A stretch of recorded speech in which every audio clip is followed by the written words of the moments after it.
I got so much motherfucking design on right now. Break it down, bring it back, make it clap. I got 3 old thoughts, new guap, wear that thing. Bitches on my line, and you know. Assalamualaikum warahmatullahi wabarakatuh. Saya Keisha Nurputika Nasya dengan MPM 60222-112. Saya dari kelas A. Di sini saya akan mempresentasikan tugas saya dari mata kuliah Psikologi Belajar. Mengatasi kesulitan belajar membaca dan mengeja. Di sini ada latar belakang kasus.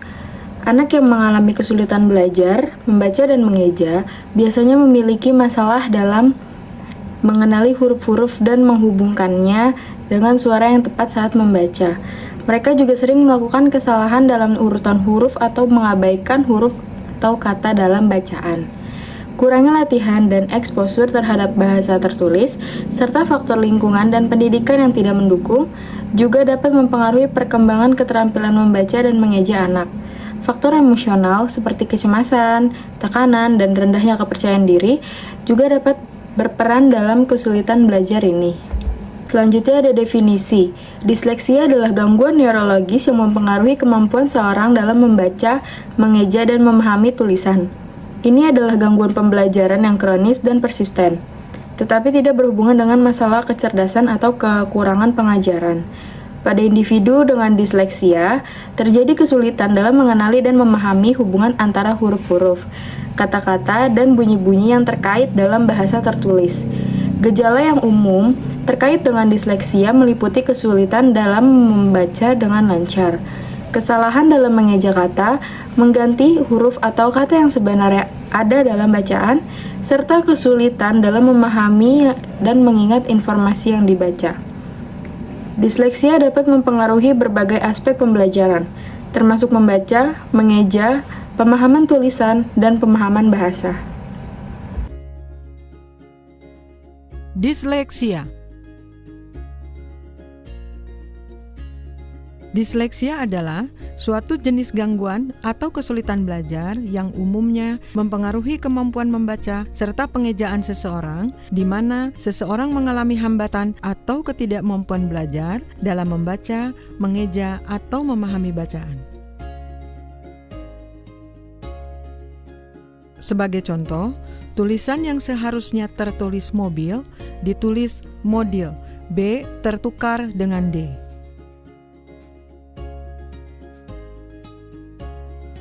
Motor ditulis dengan wotro, huruf M tertukar dengan huruf W. Tor tertukar penulisannya menjadi tro.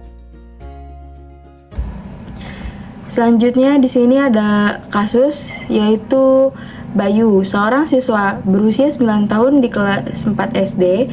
Meskipun ia memiliki tingkat kecerdasan yang normal, ia mengalami kesulitan dalam membaca dan mengeja kata-kata dengan lancar. Saat membaca, ia seringkali mengalami kesulitan dalam mengenali huruf-huruf dan menghubungkannya dengan suara yang tepat. Ia juga cenderung mengabaikan atau mengganti huruf atau kata yang sebenarnya ada dalam bacaan. Selain itu, saat mengeja kata-kata, ia seringkali melakukan kesalahan dalam urutan huruf atau menghilangkan huruf tertentu. Misalnya, ia mungkin mengeja kata rumah sebagai rumah. Jadi dia tidak menyebutnya dengan kata rumah dengan jelas, atau mobil sebagai mobli. Jadi dia tidak menyebutkan kata dengan benar. Ia juga mengalami kesulitan dalam mengingat kata-kata umum yang sering digunakan, seperti kata ganti pribadi, konjungsi, atau kata penghubung. Selain masalah dalam membaca dan mengeja, ia juga menghadapi kesulitan dalam memahami bacaan secara keseluruhan. Meskipun ia bisa mengenali kata-kata individual, ia sering kali kesulitan menghubungkan kata-kata tersebut menjadi kalimat yang berarti. Ia cenderung membutuhkan waktu yang lebih lama untuk memproses informasi dan memahami teks yang lebih kompleks. Di dalam kelas, Bayu sering merasa cemas dan kurang percaya diri saat diminta untuk membaca di depan kelas, atau ketika diberi tugas yang melibatkan keterampilan membaca dan mengeja. Ia juga mungkin mengalami frustasi dan stres karena melihat teman-temannya dengan mudah membaca dan menulis, sementara ia mengalami kesulitan yang berkelanjutan. Dalam mengatasi kesulitan belajar ini, Bayu membutuhkan pendekatan pembelajaran yang berbeda, yang menekankan penggunaan strategi multisensori, seperti menggunakan gambar atau manipulatif saat membaca dan mengeja. Dukungan khusus dari guru dan mungkin ahli pendidikan khusus akan membantu merancang rencana pembelajaran sesuai dengan kebutuhan Bayu. Selain itu, dukungan emosional dan penguatan kepercayaan diri juga akan sangat penting untuk membantu Bayu mengatasi tantangan dan meraih potensinya secara penuh. Di sini ada ciri-ciri disleksia. Yang pertama, ada kesulitan membaca dengan lancar. Yang kedua, ada kesulitan mengeja. Yang ketiga, ada kesulitan memahami bacaan. Yang keempat itu ada kesulitan mengingat kata-kata. Dan kelima, ada kesulitan dalam penulisan. Yang keenam, kesulitan dalam membaca tanda-tanda visual dan mengingat urutan. Jenis-jenis disleksia. Ada 2 jenis disleksia. Developmental disleksia yang biasa disebut dengan disleksia bawaan lahir, disandang seumur hidup, dan biasanya bersifat genetik atau turunan. Acquired dyslexia dapat diartikan karena gangguan perubahan pada otak kiri membaca atau mengalami kecelakaan sehingga cedera pada otak. Ciri-ciri dan tanda-tanda disleksia yang mungkin dapat dikenali oleh orang tua atau guru diantaranya adalah kesulitan mengenali huruf atau mengejanya. Huruf yang sering tertukar, misalnya huruf B tertukar menjadi D, P tertukar Ki, M tertukar W, S tertukar Z. Tertukar-tukar kata, misalnya dia menjadi ada, sama menjadi masa, lagu menjadi gula, batu menjadi buta, dapat menjadi pada. Daya ingat jangka pendek yang buruk. Kesulitan membedakan mana yang kanan dan mana yang kiri. Kebingungan atas konsep tanda baca sebagai contoh. Pintu harap ditutup kembali. Yang seharusnya kalimat pernyataan menjadi kalimat pertanyaan. Hambatan penyertanya yang biasanya timbul pada anak disleksia adalah gangguan konsentrasi, hiperaktif, gangguan motorik, dan ketidakseimbangan. Selanjutnya ada teori yang berkaitan. Pendekatan yang dipilih dalam penanganan kesulitan belajar membaca dan mengeja adalah perspektif kognitif. Alasan pemilihan perspektif kognitif adalah karena pendekatan ini berfokus pada pemahaman bagaimana pikiran dan pemrosesan informasi bekerja dalam proses pembelajaran. Dalam hal ini, disleksia melibatkan gangguan dalam pemrosesan informasi tulisan, sehingga pendekatan kognitif akan memberikan landasan yang kuat dalam mengatasi kesulitan tersebut.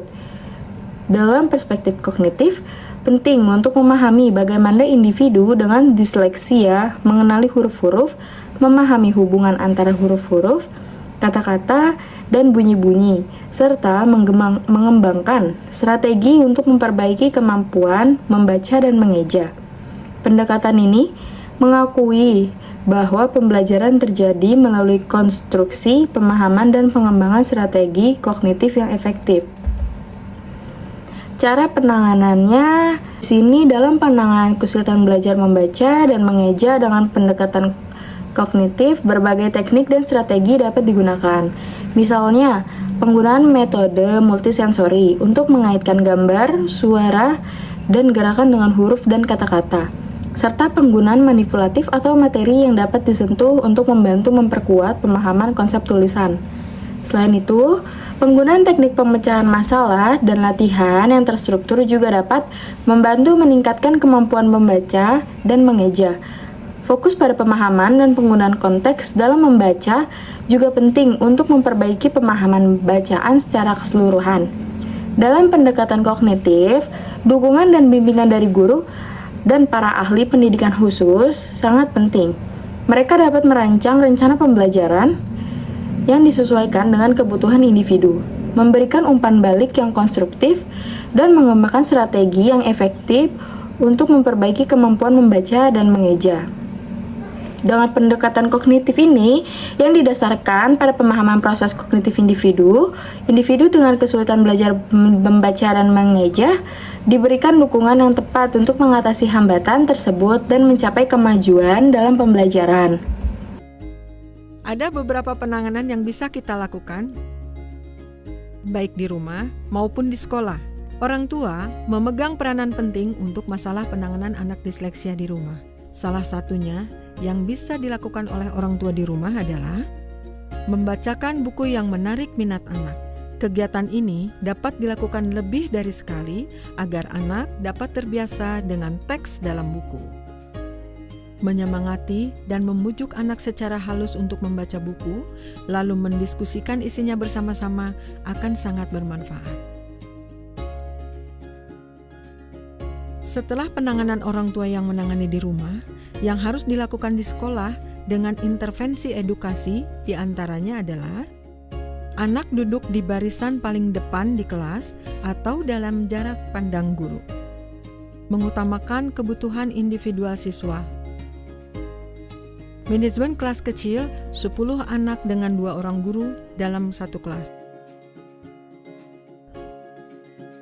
Mengingat sedemikian kompleksnya keadaan disleksia ini, maka sangat disarankan bagi orang tua yang merasa anaknya menunjukkan tanda-tanda seperti yang disebut di atas, agar segera membawa anaknya berkonsultasi pada tenaga profesional seperti dokter anak atau psikolog untuk saran penanganan selanjutnya.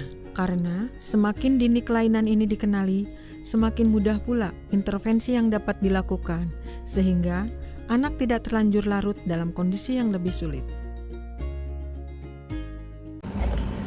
Selanjutnya di sini ada strategi self-regulation learning dan motivasi belajar. Yang pertama itu ada self-regulation learning.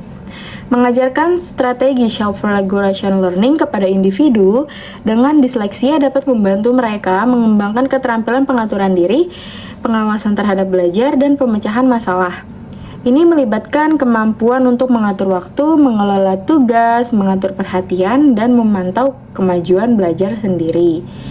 Di sini ada beberapa strategi dari self-regulation learning. Yang pertama ada menetapkan tujuan pembelajaran yang spesifik dan terukur. Kedua ada memantau kemajuan belajar secara teratur dan mengidentifikasi kelemahan. Ketiga, mengatur waktu dan sumber daya pembelajaran dengan efektif. Merefleksikan kemajuan belajar dan mengevaluasi strategi pembelajaran yang digunakan.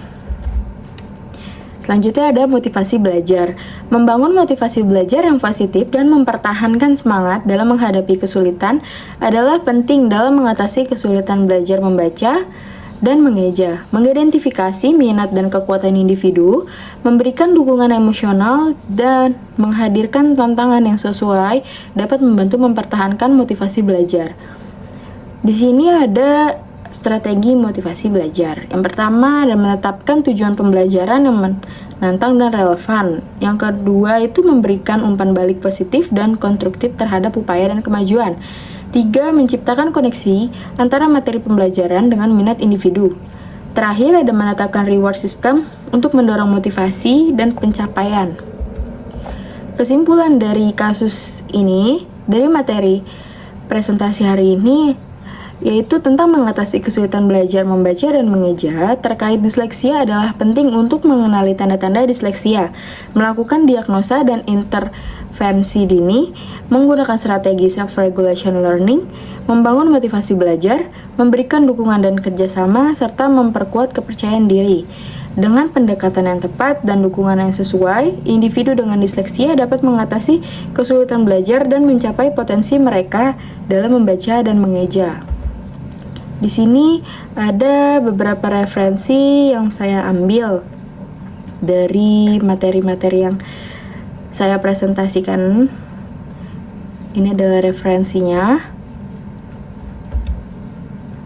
Dan sekian, terima kasih. Assalamualaikum warahmatullahi wabarakatuh. Bye-bye.